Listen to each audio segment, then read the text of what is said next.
Tip Lewis and His Lamp, Chapter 27.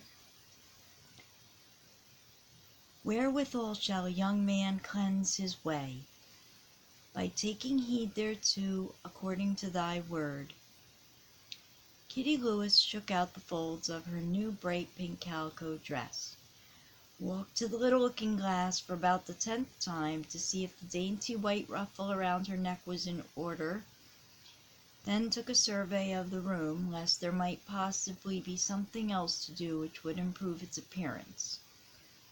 It was the same little room in which Kitty had spent her childhood, from which Johnny first, and then long afterwards the husband and father, had been carried out to return no more.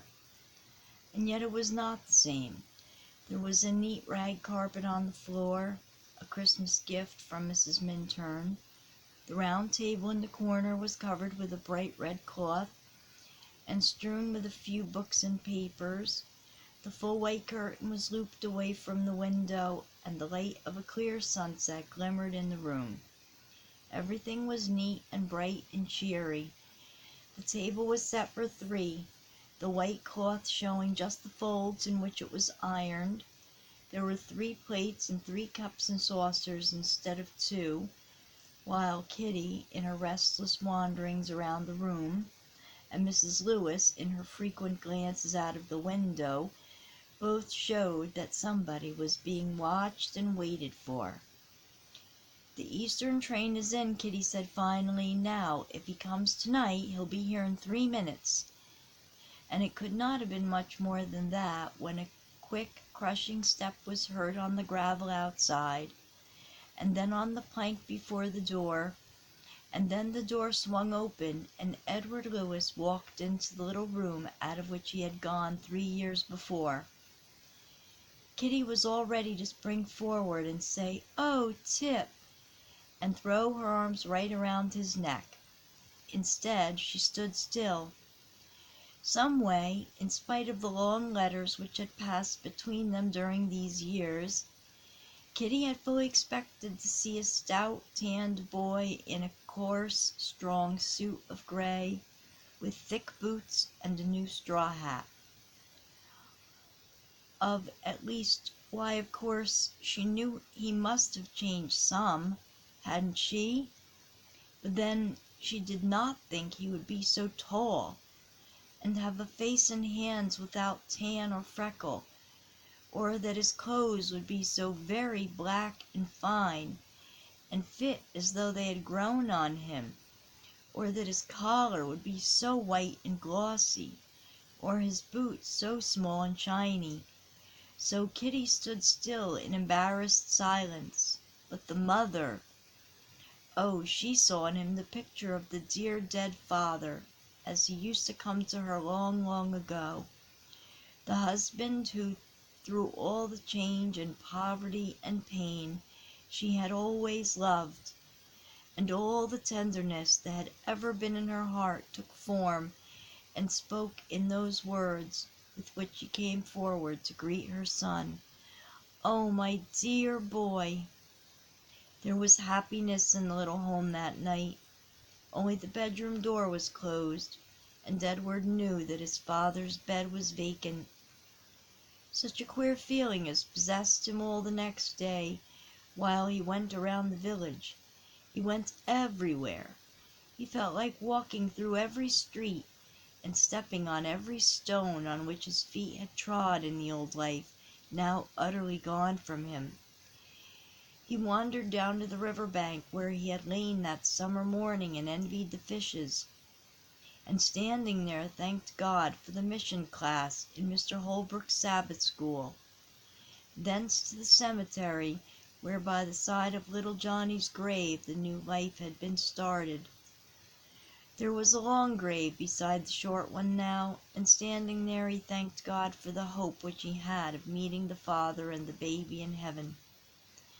And then to the great elm tree at the foot of the hill, and standing there he took out once more the little red Bible, and turned the leaves lovingly, lingered over the name written by Mr. Holbrook's hand, turned again to the first verse which he had ever read from its pages, Thy word is a lamp unto my feet, and a light unto my path.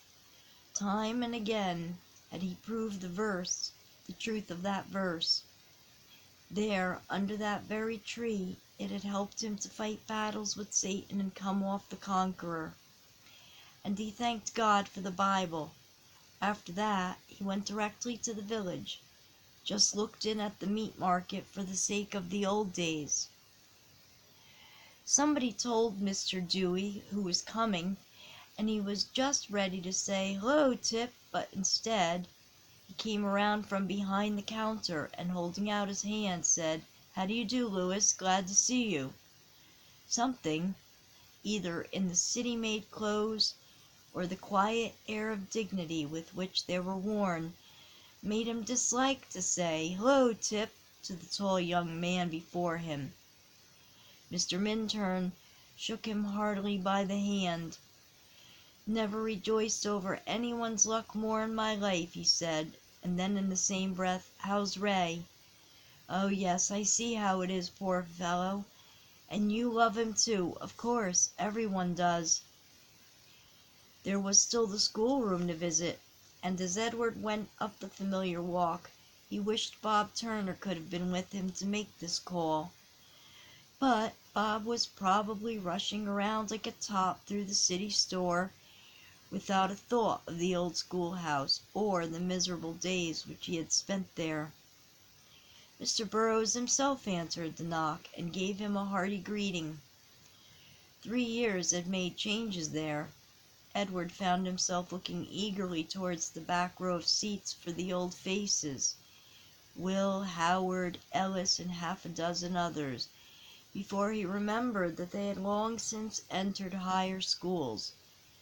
The boys whom he had left plodding through long division were filling those back seats now, and leading their classes in algebra and Latin. He sat down near the blackboard to watch the progress of Joe Bartlett through an example in division. And behold, he was doing that old, never-to-be-forgotten example about the cows and sheep. He picked up an arithmetic eagerly. "Mr. Burroughs, do you remember that example?" "I remember that it has puzzled some 40 or more of my boys in the course of time," said Mr. Burroughs, laughing, "but nothing very special about it." "I do. It was the cause of my first promotion." "Was it indeed? I'm afraid it will never be the cause of poor Joseph's. It seems to be mastering him." Mr. Burroughs was engaged with a grammar class, and Edward offered to assist the bewildered Joseph. "I remember those sheep of old," he said kindly, as he turned to the board. "Isn't it the stood 'em in that troubles you?" "Yes, it is," Joe answered, grumbling. "I don't see no sense to it." "Let me show you. Suppose," and he went through with the well-remembered explanation. It was successful, Joe understood it, and went on briskly with the figures. Edward turned toward Mr. Burroughs. "It was the way my father explained it to me," he said, with eyes that glistened a little. Someone brought Mr. Burroughs a note, and as he read and laid it down, he said, "Now, Edward, if you had continued at school instead of running away from us, I should get you to hear this recitation in algebra and take leave of absence for a few minutes. There is a friend in town whom I would give much to see before the next train leaves. Suppose you set me at it as it is." Mr. Burroughs looked surprised. "Have you been studying algebra, Edward?" "Somewhat." "How far have you been?" "Through." "Do you feel positive you could do examples over here?" turning to evolution. "Entirely," Edward answered, smiling at Mr. Burroughs' doubts. Ray had been a thorough teacher. So Mr. Burroughs went away, and Edward took his seat on the stage and commenced the recitation. At first the boys were disposed to be wise, and display their knowledge when they had known him last. He was in division. But he was in algebra now, or rather through it, and they speedily discovered that he seemed to have every example in the lesson committed to memory. Meantime Mr. Burroughs returned and listened with astonishment and delight. "Thank you heartily," he said afterwards. "You ought to fit yourself for teaching." But, Edward, you did not get through algebra alone. No, said Edward, blushing at the thought of Ray. I had the best and wisest teacher on earth. Well, he sat down in what had been his seat, and tried to imagine that it was his seat still, that Bob would be in pretty soon, and plague him while he studied a spelling lesson. But he couldn't do it. Things were different, very different. First and foremost there was Ray. He had not known him in those days. If he had, he said to himself, things would have been very different long before they were. Going back uptown he met Mr. Holbrook, who turned and walked with him. And so, he said, after the long talk was concluded, you go next week, do you? Next Tuesday, sir.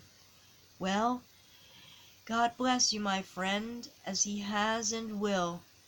And then after a minute, Edward, my son is a wanderer yet. Do you still remember him? Always, sir, Edward answered in firm, steady tones. And Mr. Holbrook, God never forgets.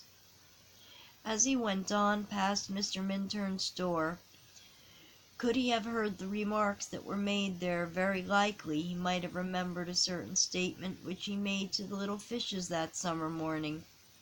Mr. Minturn, looking out after him, said to Mr. Dewey, "There goes one of the finest and most promising young men in this town."